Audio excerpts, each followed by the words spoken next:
Hi, my name is Thomas Johnson, and I'm the founder and CEO of GetUpNGetFit Wellness Coaching Concierge. I'm also a C-suite advisor and investor, and you're listening to the How May I Serve You podcast, where I'm constantly on the quest to surround myself with the best coaches while looking how to better serve our executive clientele by asking them, how may I serve you? Today's show is sponsored by Get Up and Get Fit. Get Up and Get Fit will be providing students with textbooks and school supplies in Cambodia in honor of our guest today, as well as our philanthropic mission to impact at least 50,000 people per year. And today's guest is Kristin Frade. Kristin, how are you? I am doing great. Thank you. Awesome. Welcome. So Kristin Frade has been teaching, training, and mentoring people for over a decade, which landed her in the top 1% of her former company. Now, as an executive coach with Novus Global, she is an expert in customizing communication and seeing people as individuals contributing to the betterment of the whole. That's a great mission right there, Kristin. Thanks. Drives me. Awesome. So, Kristin, let's dive right into it. Okay. I'm pretty sure our listeners would like to know who is Kristin Frade. So, give us the 2-minute version of who you are, where you're from, and how did you get started. Love it. 2 minutes. Okay. So my name's Kristin Frade. I am currently in Raleigh, North Carolina, or at least right outside of Raleigh, and grew up in Cleveland, Ohio, went to grad school in Florida, lived in California for many years. So I'm kind of bouncing around the whole country. Okay. I am a wife and a mom of 3 small kids that are 8, 6, and 3. So I've been a working mom basically since I birthed them, and love the mix of it. And as far as how I got started into coaching, I've actually been coaching in some manner or another for the last probably about 14, almost 15 years at this point. And then in the executive coaching space within the last 2. And so pivoted into that after I moved to North Carolina right before the pandemic, which was fun to start that then. But yeah, that's kind of like the broad labels of me, if you will. Got it. Okay. So, Kristin, let's talk a little bit about your childhood, right? How did your childhood equip you to be the woman you are today? Oh, that's good. Oh, many ways, I would say. I'm one of 4 girls. Okay. And so I think that not having any brothers, actually, I've thought about this a couple of times, but I wonder how that impacted just my confidence as a woman and how I show up, because I never knew any different. We had pretty much all girls in the house, aside from my dad, and we did all the things. We did the yard work as well as the cleaning, as well as the errands, and we're really taught to be self-sufficient for like within our own rights and what we were good at, and that kind of thing. I did go to an all-girls high school as well, and I really think that shaped me, again, kind of eliminating some of that gender competition, if you will. So it really allowed me to kind of step into trying new things without, I think, some of the fears that I've maybe seen some other kids do in co-ed high school spaces. So that was interesting. Same thing with sports. I grew up playing sports, and more competitively as I was younger. Actually, our high school sports teams were terrible. But younger was competitive, which was a really cool way to connect with my dad, because he would travel with me for basketball and softball and things like that. I am 5'9" and have been since I was 12. Oh, wow. So I was on some pretty decent sports teams in that. And I think that really shaped learning teamwork, learning where I fit into the team, how I can support the team and add value to the team, and just the competition of like just loving the win, So I am a little competitive. I'd like to say in a healthy way. Probably sometimes I get in my own way with it, but yeah, that's I think sports was a huge piece of it, and the growing up with all sisters as well as going to an all girls high school probably played some pretty significant roles in all of that. That's awesome right there. So you mentioned that you grew up with all sisters, and you went to an all girls high school, and you played sports, which is of course all girls. How did you so in terms of your transition to the competitive world, right now you work with both men and women, how was that transition? That's an interesting question too. I almost don't look at it as much of a transition, even though I know it is, Mm-hmm. but it was almost like I knew who I was at that Okay. point. So to step into a space of whoever was leading, whether it was men leading, women leading, I was comfortable and confident in who I was, who I am. So to step into those spaces, I've even sometimes had this mantra of I belong here. And Mm. whether that's a pep talk to myself as the mantra before I step into that space, or whether I'm in it already and kind of maybe even feel some of those either in the imposter syndrome or any of the self-confidence issues coming up, like that mantra has really helped me of I belong here and I know who I am. And I have really enjoyed the co-ed space. I actually really enjoy coaching men. I have a pretty good, I'd say my client load right now is probably 50-50. And I think maybe the sports and the competitiveness help, the sports background. My master's is in sport management. So Nice. I had been in a lot of, aside from growing up with a lot of females, after that, I was in a lot of male dominated spaces Okay. and could kind of banter with them, with the best of them, and have fun with them, and just kind of hold my own there, which was like a fun challenge for me. Mm-hmm. And fun space, because I thankfully have I seen kind of the effects of men looking at women differently, sure, but I've also seen the reverse plenty of times, thankfully, where men have a lot of respect for women as well. Okay. So I lean towards that and lift that up as much as I possibly can. That's awesome right there. Thanks for highlighting that part as well. Yeah. So why did you get into coaching in the first place? I mean, I know as a person who has been competitive in sports, right? I can easily see the transition, but I would like to hear it from you. Why did you get into coaching? Yeah, so I fell into it a little bit at first. When I first started coaching, it was more in the health and wellness space by osmosis of my husband. So he had Okay. started he had owned a personal training business back in California that was successful, and we actually started coaching in the nutrition and wellness space together. And it was fun for me. I liked the learning aspect. I liked the teaching aspect, Mm-hmm. which sometimes plays a role in coaching, sometimes doesn't. But when I really started getting into working with individuals and knowing what their goals are, getting specific with what their goals, mapping out a plan to reach those goals, help them with all of the mindset junk and fun along the way, their wins were my wins. Mm-hmm. And every client was a little bit different, which kept it like every day was different. So it just kept it fun and exciting for me with what I was doing. And then I started stepping more into the business coaching world. And even though the health and wellness was great, when the business when money started being involved, Mm-hmm. it can have such a ripple effect, because money can affect relationships in a crazy way. Yeah. It can affect what you're able to do with your life, and the whole money can't buy happiness. Yes and no. Like I give arguments for both sides.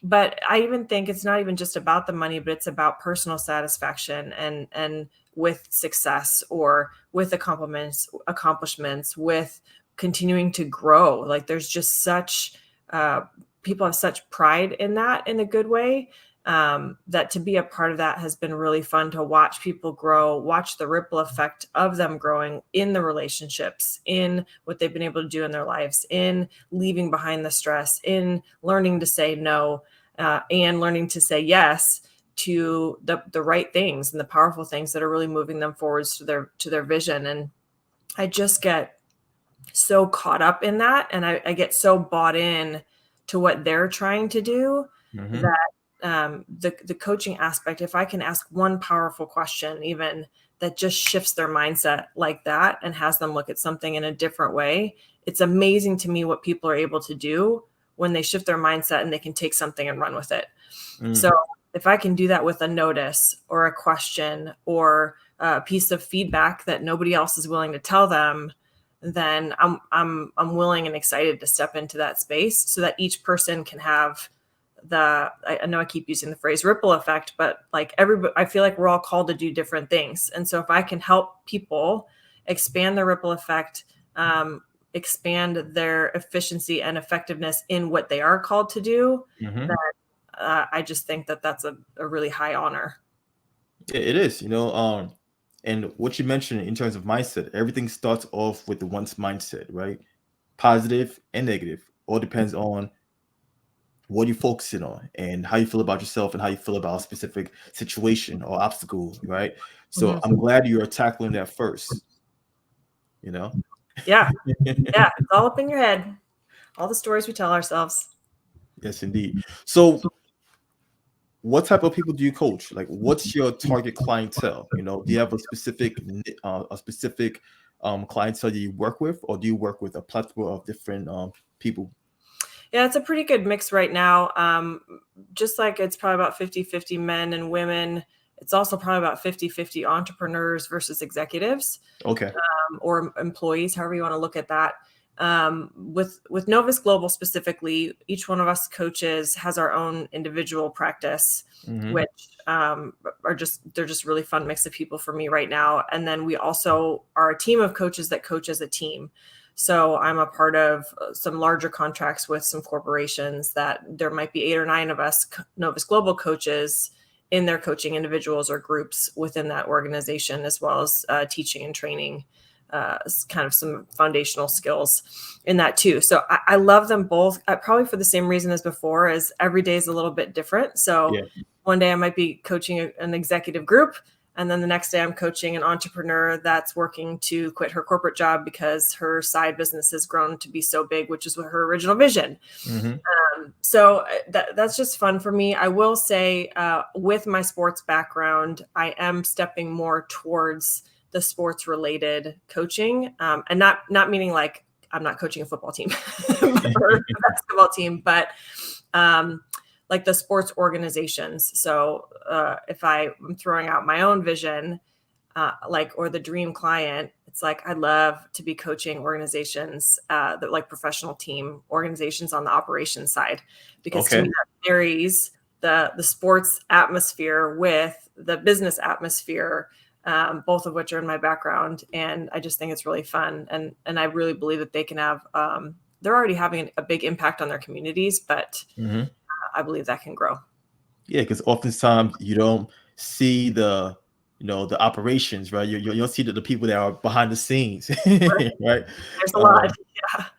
So you get the chance to inspire those people and guide them as a coach, which is pretty phenomenal.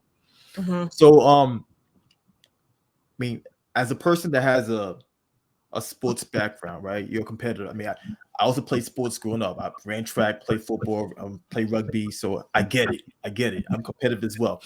But what's your coaching style like? Are you a rah-rah kind of coach? Like, what's your coaching style like when you work with these individuals?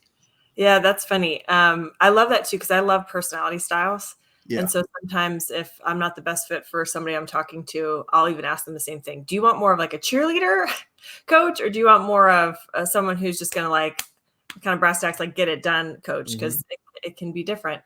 I would say I'm probably I would not consider myself the cheerleader coach necessarily, but I do bring some energy to the space. I really embody or work to embody the values that we have at Novus Global, which so it's Go Live is the acronym, but it's growth, ownership, love, integrity, vision, and energy.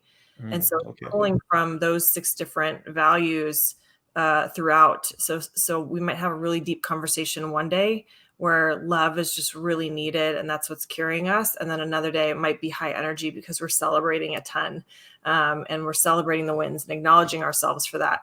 And so I mix between those. And one of the other ways to put it, we actually had this conversation today in our meeting, but we really do a mix between goal line coaching and soul line coaching, meaning I naturally lean towards tangible results driven coaching, where we get specific with the vision. What's the ROI we're looking for? What are the numbers? Let's reverse engineer that. My brain naturally works that way, I would say, but I understand the importance of the quote unquote soul line coaching of like way of being. Who do we need to become to get those results? What's getting in the way of us? How are we getting in our own way?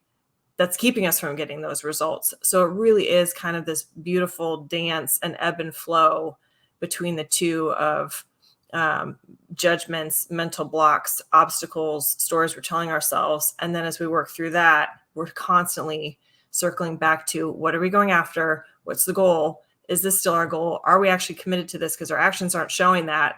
So if it's different, no problem, but let's talk about it. Yeah. So it's just this ebb and flow between the two. Yeah, man, that's the beauty of coaching, right? It's not just a one track, one method for you to get to the end goal. There's variations, right? People are built differently, right? Everyone is not the same. So being able to, understand who you work with and how they need to be coached through experimentation is the key, right? Mhm. You might come through with a game plan, but that game plan might go left.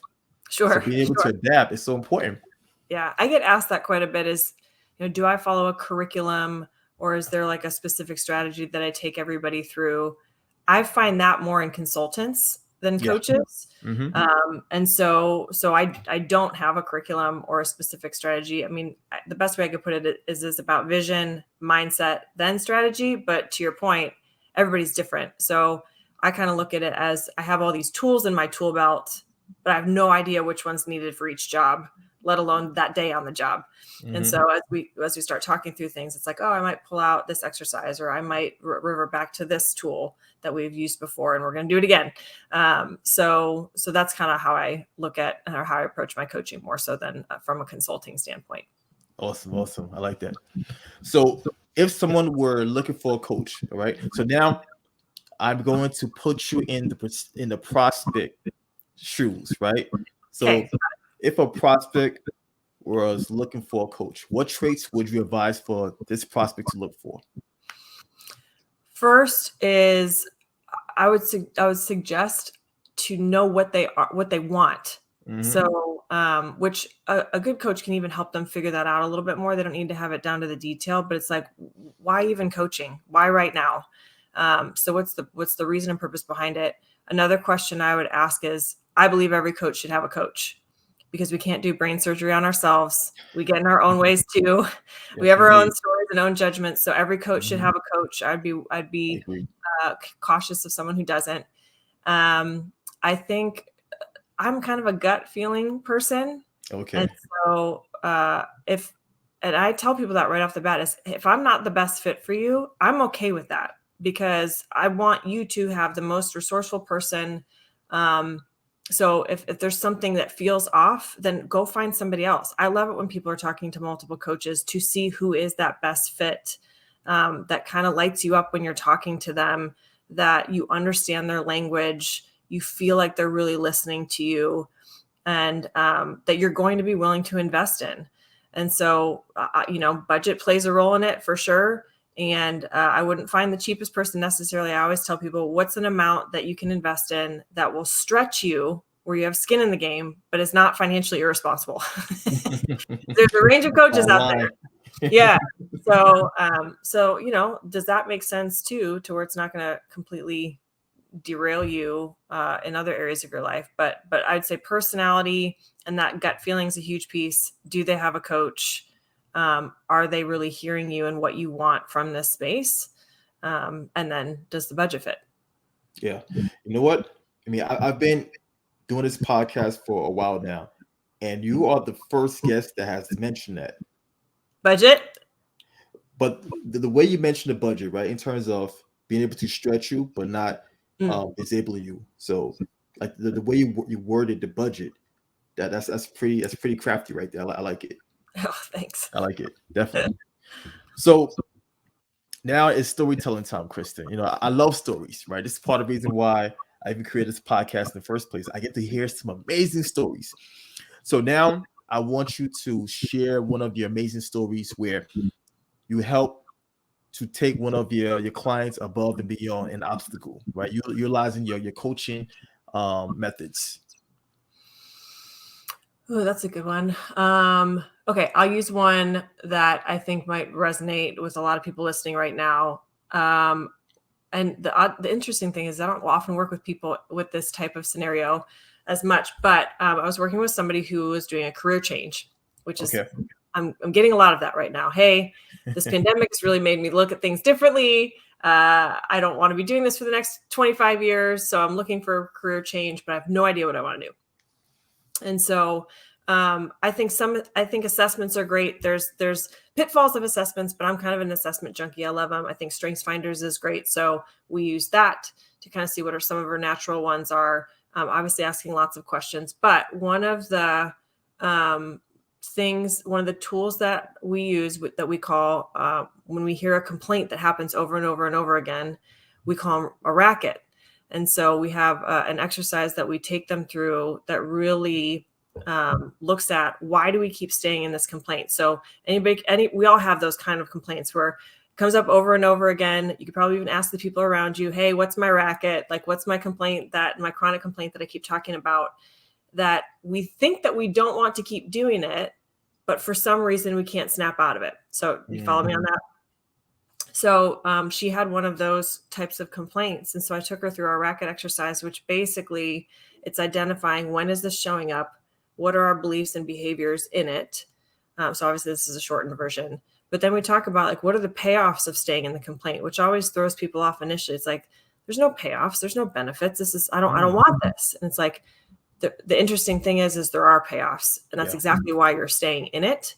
And so when we slow down enough to talk through, maybe it's, I get to avoid rejection, or I don't have to do the work, or I don't have to get uncomfortable and ask somebody that question. I don't have to have the hard conversation. So some of those that are subconscious, but are payoffs for us, that are keeping us in it. So we really slow down and talk through those, as well as the potential costs of continuing to stay in that complaint. So it really allows you to realize, one, why you're doing it, which can automatically shift your mindset right there. And then two, feel the weight of, we almost kind of say it's like hitting rock bottom without actually having to hit rock bottom. When you feel the weight of those costs, that's another level that just solidifies that in your mind of shifting out of it. So most times when I take people through that exercise, like she said, she went and told all of her coworkers about it and told all of her family members about it. And she said that right there, I have never looked at that in the same way again. And it really shifted her into some action that she'd been avoiding. Wow. So you basically help her to identify her trigger, and it also helped her to really understand why she was leaning on that trigger. It's like a behavioral science kind of method in a way. A little bit, because it's a recognition of it. It's, when are we doing it? Why are we doing it? And when we have more of that awareness, we actually get to make some stronger choices versus just throwing our hands up and saying, well, it is what it is, which lots of people love to say, but that's like a red flag for me when I hear it. There you go. And this is why coaches are important, because it helps you. I mean, coaches help you to identify those gray areas, right? And look what you did for this woman. Now she's going around sharing her story with everyone now. She's ecstatic. Yeah, which is super fun, because, and anybody can take themselves through that exercise really, but it is powerful to have a coach holding that space for you, prompting with some questions, calling out some BS maybe. Yeah. And just really, being honest with you and knowing what your vision is, and really advocating for you to get there. Yes, indeed. Kristin, what drives you? I think this might sound like a cop-out, but I think it's different things for different days. If I'm being honest, sometimes it's my family and my kids, and seeing that working is important, and what we can do when we do work hard and really enjoy it. Sometimes it's impact of I know what someone else is trying to do, and if I can be a little piece of that, then that'll get me up in the morning too. Sometimes it's knowing that God's called me to this, and that's me personally in my faith. But he's put me here for such a time as this, and I'm going to use the gifts and talents he's given me to step into that as much as he wants to give me. And so it's different things in different days, or maybe a little mix of things, but I really try and tap into those different motivations that are going to make sense and propel me forward as well. That's amazing right there. So it's a plethora of different things. It's not just one thing. Okay. So are you currently working on any new projects that you could possibly share with us? Or do you have any new promotions or new books or articles? Talk to us. What's going on with you right now? Yeah, I will say it's more of a firm-wide Okay. promotion. We have something that we call an intro to meta performance. So meta performance is kind of our coined phrase of going beyond high performance. So you hear high performer, high performer, high performer. It's what people like to say they are or strive to be, but really there are some kind of pitfalls of that where once you reach the best, then what? And so we look at what's beyond that. Like we're constantly exploring what we're capable of. And so there are teams or groups or corporate teams, doesn't necessarily have to be corporate, but groups out there that may want to test out what does it look like to work with Novus Global? What does it look like to see the 2-day training or have some group coaching coming out of that? And so we created this package that we're only selling a certain amount of, or only giving people a certain amount of people access to it. That's kind of an intro to this of you get the taste of our training, the taste of our group coaching, but at a fraction of what a normal investment would be so that you can kind of more than just get your feet wet. It really gives you a solid foundation, but then you can decide what you want to do from there. But that's a really pretty powerful package that we have going on right now. if anybody would be interested in talking about that, I believe strongly in that. Okay. So if somebody would like to inquire about that service, where can they go? So they can contact me specifically, Kristin Frade at novus.global, or go to my website. You can get to me through there too, which is kristinfrade.com. I'm on LinkedIn a lot, so would love to connect with different people on LinkedIn. Just shoot me a message and let me know that you heard about me through this podcast too. But I really, and actually that's another great thing that we have, since obviously if you're listening to this, you like podcasts. Beyond High Performance is a podcast that we have that's a great coaching resource as well, and some different stories of how to either take advantage of coaching or become a better coach. And that's a free resource. But yeah, it's either through my website or through LinkedIn are probably the best. Awesome. Kristin, do you mind spelling your name so those listeners who are actually listening get that? I know it's a simple name, but it's the right pronunciation. And thank you for asking that, actually, because my name is spelled wrong my whole life. So it's Kristin with 2 I's. So KristinFrade. And that throws people off too for some reason, that letter combo, but it's like trade, but with an F. Got it. Awesome. Okay, so Kristin, thank you for coming on today's episode of How May I Serve You, right? Thank you for sharing your experience and your background. And last but not least, Kristin, how may I serve you? Oh, I love that. First, I'll just say, keep doing your thing, because it is spreading the word of coaching and how powerful that could be. And actually, yeah, I mean, that's a big thing now that I really think about that. I am very grateful where we're at in our time, like in this time, because for, years ago, it was kind of looked at like, oh, you're giving me a coach. Like, what did I do wrong? You're trying to fix me. And thankfully, I think we've reached that tipping point where now people are realizing, oh, no, I'm investing in you because I believe in you. And it's now being used even as a retention tool or a recruiting tool, or it's almost a badge of honor of I have a coach. And so I love that you're continuing to spread the word and get the word out about different coaches, because there are a lot of them. There are a lot of us, but we are all very special and unique in different ways. And so we believe everybody should have a coach, whether it's Novus Global coach or not. I believe if everybody had a coach, we'd live in a better world. So you just keep doing your thing. Yes, indeed. I appreciate you. And I agree with you 100%. If we all had coaches, this will be a better world indeed, because we'll have somebody keep us accountable of our actions or lack of. Yes, indeed. So, Kristin, thanks again once again for coming on board. How may I serve you? Get Up and Get Fit is my company. Coming on board. How may I serve you? And to all of our listeners and viewers, thank you for lending us your ears and your eyeballs. And guys, make sure to tune in to next week's episode. All right, and make sure to continue to persevere, show love to yourself and others. And I'll see you guys next week. Cheers. We're out.